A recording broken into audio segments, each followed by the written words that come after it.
Good morning friends, আজ বৃহস্পতিবার আবারও আজকে হাজির হয়ে গেলাম সপ্তর্ষি টিফিন আইডিয়া শেয়ার করবার জন্য।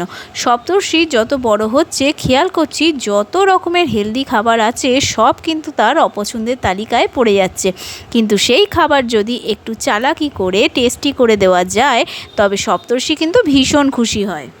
আজকে পাস্তা বানিয়েছিলাম, কিন্তু এটা সুজির পাস্তা, আর সুজি জিনিসটা আমার সপ্তর্ষির একদম কিন্তু পছন্দের নয়। তাই এই পাস্তাটাকে গাজর পেঁয়াজ দিয়ে যতটা পেরেছি ঘরোয়া আর হেলদি উপায়ে টেস্টি বানিয়ে দিয়েছি, আর তার ওপরে একটু চিজ গ্রেট করে দিয়েছি। এরপর অ্যাড করলাম সিমুয়ের পায়েস, যেটা আমার সপ্তর্ষির ভীষণই পছন্দের। তার আবদারে আমাকে প্রায়ই পায়েসটা বাড়িতে বানিয়ে রাখতেই হয়, তাই সেটাও টিফিনে অ্যাড করে দিলাম। এরপর দিলাম পাকা কলা, আর সঙ্গে 1 বোতল জল। কেমন লাগলো আজকে সপ্তর্ষি টিফিন বক্স আইডিয়া জানাবেন ছোট্ট একটা কমেন্ট করে, আর লাইক করতে ভুলবেন না। Bye bye.